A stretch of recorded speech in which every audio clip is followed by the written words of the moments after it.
The air in the funeral home was thick with the scent of lilies and sorrow.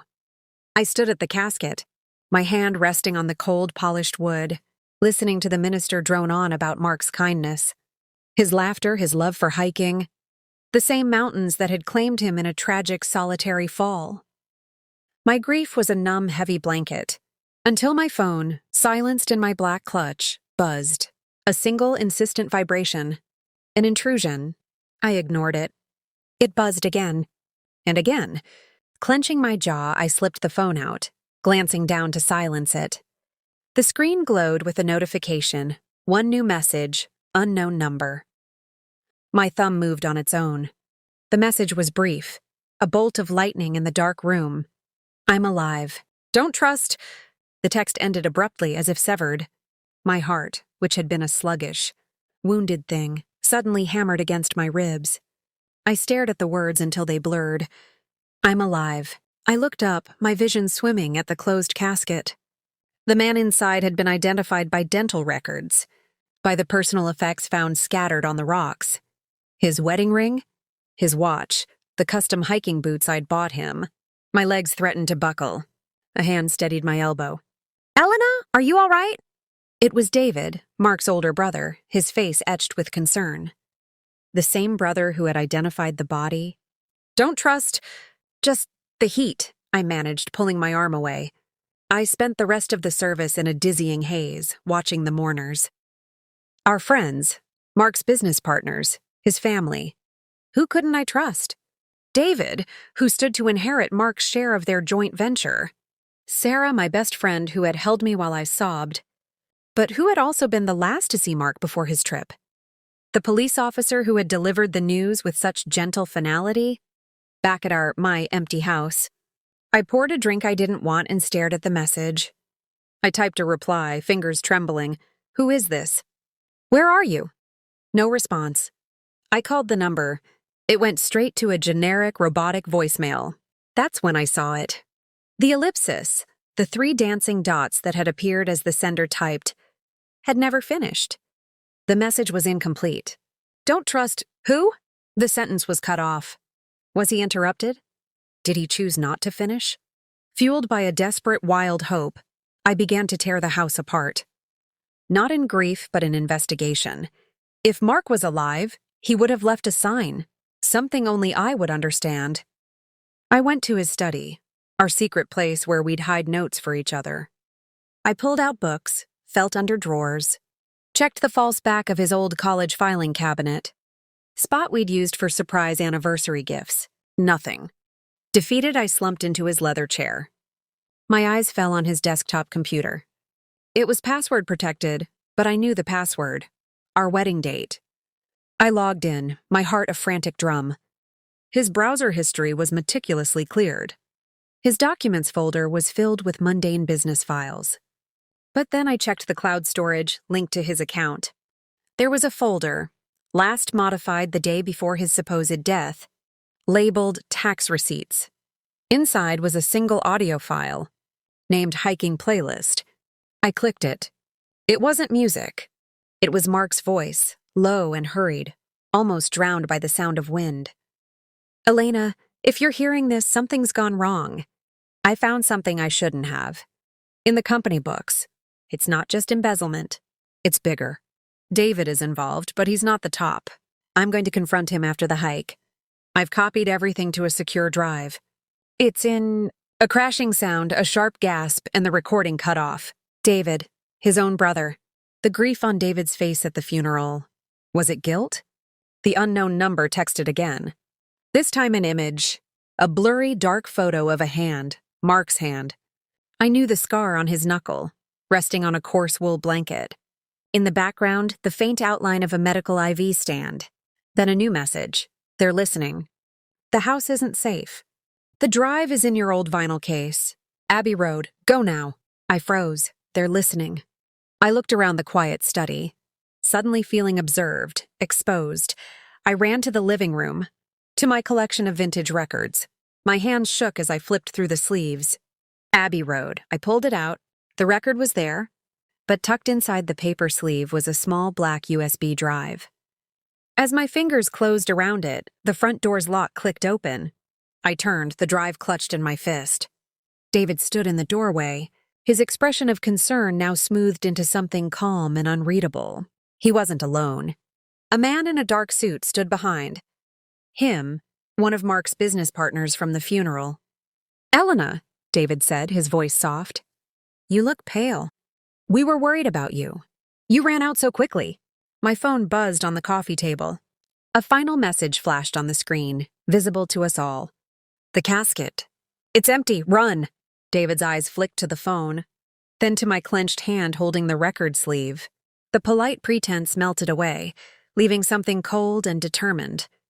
"I think you have something that belongs to the company, Elena," he said, taking a step inside. "Let's not make this harder than it has to be." The numb blanket of grief was gone, incinerated by terror and a blazing, defiant hope. Mark was alive, and I was holding the truth. I took a step back towards the patio door, the cold metal of the USB drive biting into my palm. The game had just begun, and the funeral was only the first move. I didn't think, I moved. The coffee table was between David and me. I shoved it hard, sending it screeching into his shins. He cursed, stumbling. The man in the suit, quicker, dodged around it, his hand going to his jacket. I spun, yanked open the patio door, and plunged into the twilight of our backyard. The USB drive was a burning secret in my fist. I heard David shout, "Don't let her get to the gate!" The gate. It led to the alley. My heels sank into the grass. I kicked them off and ran, the cold earth shocking my feet. I could hear footsteps pounding behind me. My phone was still in my other hand. As I fumbled with the latch on the wooden gate, I hit the call button for the last number. It rang once, then connected. No one spoke, but I could hear labored breathing. "I have it," I gasped, bursting into the alley.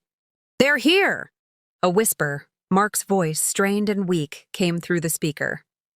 "Sarah, go to Sarah." "Sarah? My Sarah? My best friend?" The one who had packed my suitcase for this endless week of hell. The world tilted again. Don't trust. Had he been trying to type Sarah? But he was telling me to go to her now.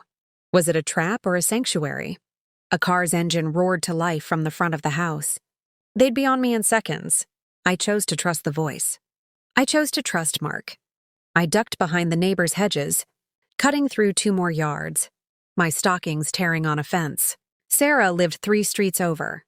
It felt like a marathon. Every shadow held David. Every approaching car was his.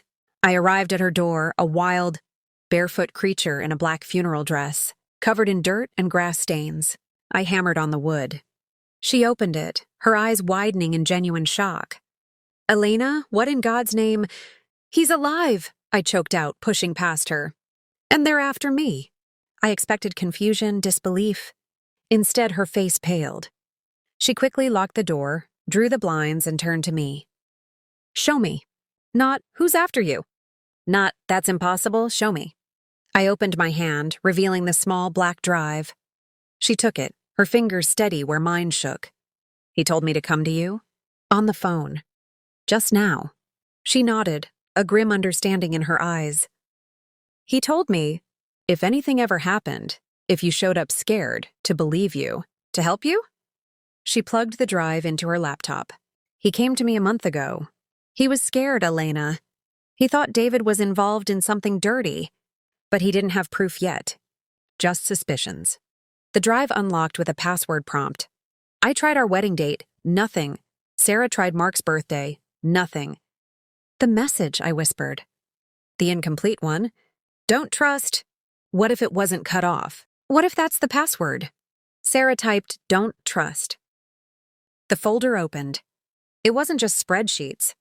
It was a labyrinth of shell companies, wire transfers to numbered accounts and scanned documents. And there were photos. David meeting with faces I recognized from the news. Men with opaque eyes and expensive watches. Men linked to political scandals and vanished witnesses. But the most damning file was a life insurance policy. A massive one on Mark's life, taken out by David a year ago. The beneficiary was the family holding company which David controlled. "He wasn't just stealing from the company," Sarah breathed. "He was building something. And Mark was in the way. The hike. It was a planned accident. My phone buzzed. Another message from the unknown number. This time, a location pin. A rural clinic 50 miles north. Come alone. Tell no one. They have ears everywhere. Not safe. Sarah saw it. You can't go alone. It's what they want. He's my husband. And David is his brother, she shot back. Look what that meant. She grabbed her car keys. We're going. But we're being smart. She handed me a prepaid phone from a drawer. Use this. Dump yours in the garbage disposal. As we headed for her garage, she paused. Elena, the body. The funeral. If Mark is alive, who was in that casket? The question hung in the air, foul and terrifying. We drove into the night, the files copied and sent to a secure email. A digital ghost that would haunt David if anything happened to us. The clinic was a silent, low-slung building off a deserted county road. A single light glowed in a window. The text came as we parked behind a stand of trees. Room 3. Back door unlocked. Now. I moved toward the door, Sarah a shadow behind me. The back hallway was dark, smelling of antiseptic and mildew. Room 3. I pushed the door open. The room was dim, lit by the glow of a heart monitor. And there, in the bed, was Mark, pale, bruised, an IV in his arm, his leg in a makeshift cast, but alive. His eyes, fogged with pain and medication, found mine. A sob ripped from my throat. I rushed to his side, my hands hovering over him, afraid to touch. You got the drive, he whispered, his voice raspy. I did, David knows. He came to the house. Mark's eyes widened with fear. You led them here. You shouldn't have come. You told me to. I didn't, he said, confusion etching his face. The last message I sent was, I'm alive. My phone died after. I haven't had a charger. A nurse just lent me one an hour ago. Ice flooded my veins. I looked at Sarah, standing in the doorway.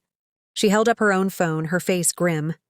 Then who, I asked, the words barely audible, has been texting me? From the shadows of the corner, a figure detached itself. The man in the dark suit from my house. He held a phone in one hand, a small, sleek pistol in the other. I have, he said calmly. A necessary incentive. Thank you for leading us to him. And for retrieving the drive. A copy is good, but the original is always cleaner. He leveled the gun at Mark. Now we can do this the hard way. Or you can hand it over, and we can discuss a revised version of events. One where you tragically succumbed to your injuries tonight. Elena, in your grief, vanished. And David, heartbroken, inherits everything. The trap was complete. The mysterious savior was the hunter. And the final, horrible piece clicked into place. I looked at Mark, then at the suit, a cold clarity washing over me. You're not David's man, I said. David's scared. You work for the people in those photos. David's in over his head, and you're here to clean up his mess. To silence the only witness who had the proof. A slow, approving smile spread across the man's face. Very good, Mrs. Evans. Now, the drive. In that moment, the blare of sirens erupted in the distance, growing rapidly closer. Sarah met my eyes. She hadn't just copied the files. She'd sent them, with the clinic's location, to an investigative reporter and the FBI tip line an hour ago. The man's smile vanished. He glanced toward the window, then back at us, calculating. The sirens were right outside. The game wasn't over, but the board had just been flipped.